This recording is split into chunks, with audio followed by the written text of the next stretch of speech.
Hello, my name is Duncan and welcome to Bath Books or Back Away from the Donkey, and it's a snow day here up at 59 degrees north. Look out there and there's snow and it's cold. It's not risen above freezing yet today, and I'm here to talk to you about one of the books I recently read, and that is a children's book, Dragonfall 5 and the Hijackers. I will say that this is going to be full of spoilers. Most of you probably won't be able to find this book or won't read it, but if you want to read a review that I've done without spoilers, I've written one on my blog. I said I'll put the direct link below here to the actual review if you want to look at it. At the moment I'm playing around with my blog and trying to get some book content and what have you, and I'm having an argument with some app on there, so I'm going to give a link directly to the book section so you can scan down there and see what I've done so far on book reviews, and one to this specific review that I've written for Dragonfall 5. And I said that has got no spoilers in it at all. Now if you don't want to know, I'm probably going to tell you the most of the plot on this because that's the best way to talk about it. So Dragonfall 5 and the Hijackers, I said I'll show you that cover again, and then I'll put a picture up there to leave it there for you. I've spoken about these books before.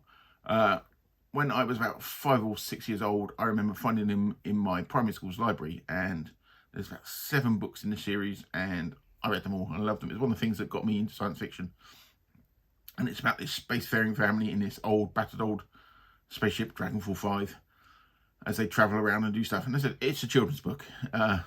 Think Enid Blyton in space, but without the racism.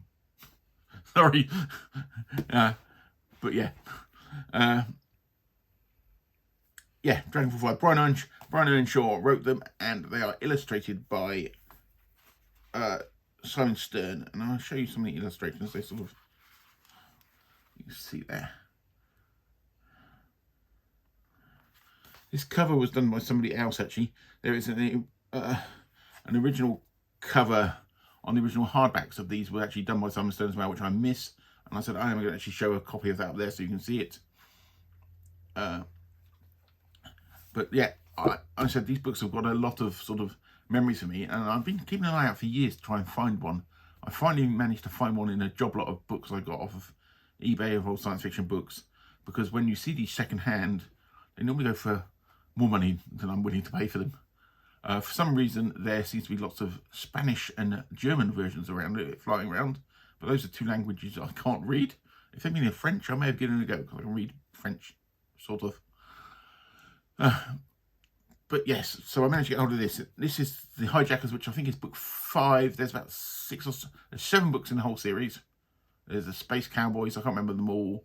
And there's one about haunted things and have you, and yeah, they go on all like that. They're all very well self-contained stories, and I said they concern a family, and the family is old Elias, who's the father, Big Mother, who's obviously the mum, and then you've got Sanchez and you've got Tim, who are the 2 sons. They have a dog with them, and the dog is called Jerk, bizarrely, and he's a special type of hound dog with big ears, which means he can fly. And they have also with them 3 little rodent-like creatures called the Min-Mims, who basically translate for them. And I said they're on this battered spaceship. Technology's moved on, so theirs is, a lot of people teleport places, or they got big shiny spaceships everybody else using. So they're trying to keep their spaceship going well, picking up and doing deliveries and just short jobs to do, and 2 jobs they can't. Where it comes to this one, this is based on a water world, and basically the reason they got the job is because they are one of the only spaceships that can land there, because they are a small old ship that can land there, do there. So they go to this planet that's a complete water world, and the way it rotates is there's a light side and a dark side of the sun of the planet, because it rotates in such a way that the sun stays on one side. I said it's a complete water world, and they are inhabited by otters, okay, talking otters. And the otters have their own technology, so we have lots of sea otters, and they are going there because they need to take the princess sea otter to a finishing school in Switzerland. You know, as you do, otters to finishing schools in Switzerland. What else? The Otter Society is matriarchal, so the females are basically in charge. So when this was written in 1968, 69, it was quite ahead of its time for that reason. And I said they need to take the princess to the finishing school. On the other side of the planet, you have I'm trying to look down there, how do I spell it? Nashtivi, who are basically walruses without the teeth, but with sunglasses. Because they have to have the sunglasses when they come to the light side.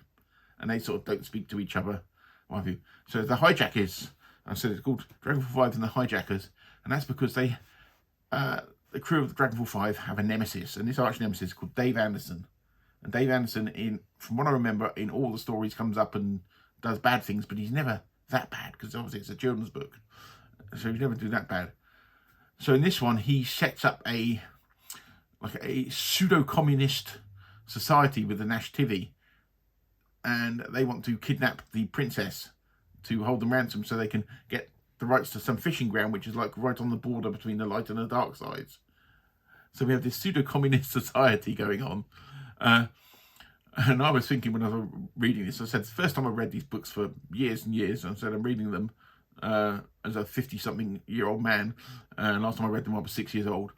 And I was thinking, so you have this pseudo-communist thing, and when this was written, there was obviously the Soviet Union and America, and everybody was anti-communist. And I was thinking, so is this a metaphor for, well, not really a metaphor, but a thing for anti-communist thing, or is this like some weird metaphor for colonialism? And then I thought, I think I'm probably reading too much into a children's book, and it's probably just a nice story that Brian Earnshaw wrote. So yes, so we have the pseudo-communist society that he set up there, and they kidnap the princess, and then they stow away Dragonfall 5 as the Dragonfall 5 is taken off, and that's how they break through, and then they get them to fly to the dark side, and so they kidnap them.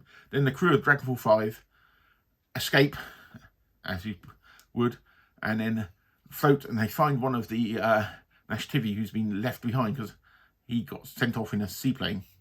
This is probably not making any sense to you at all. But anyway, they find one of the Nashtivi called Biggie, as he was, and they have a discussion with him. Then Big Mother manages to solve everything by giving everybody cups of tea. And Dave Anderson turns up and he gets given a cup of tea. And they all have discussions and they all decide it's all really not that bad. And in between that, they play underwater soccer with the sea otters. It's really hard to describe this, but you get the thing. But yeah, Brian Earnshaw, who wrote the books, that is a sort of synopsis of the plot anyway. I know I've rambled a lot. Synopsis of the plot.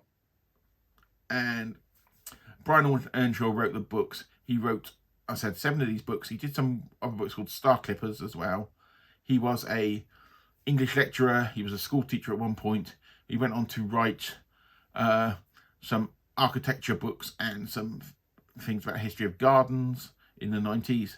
And as far as I can work out, he is still alive. This is according to Wikipedia, which I know is not the most accurate thing. As far as I work out, he's still alive. And if he's still alive, he's in his 90s.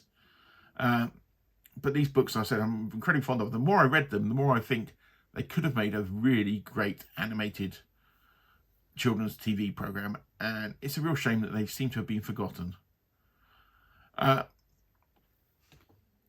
Compared to some children's books, I mentioned Enid Blyton, and yeah, we all know there's overt racism in Enid Blyton books, but it doesn't stop, the stories being good in a degree. These books, bizarrely, I could find socially, there was nothing really obvious that sticks out that you think, oh, that's a bit close and really not acceptable today. And that was quite nice to read an older book like that didn't have anything that makes you think, oh, could you still read this to children? I think you can, anything, as long as you, even if there is things in the books that are not acceptable today, as long as you explain them to children and you have discussions around them, I can't see any issues as long as that happens. But yeah, but I couldn't find anything obvious in these books, and I really think they would have made a great animated television program, and it's a shame they've been forgotten.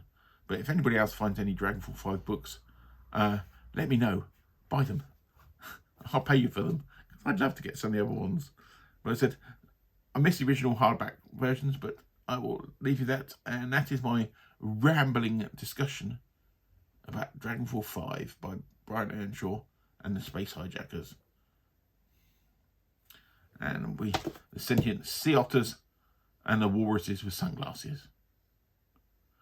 And I will leave you now, and I will probably wander out into the snow now. And I will see you all soon.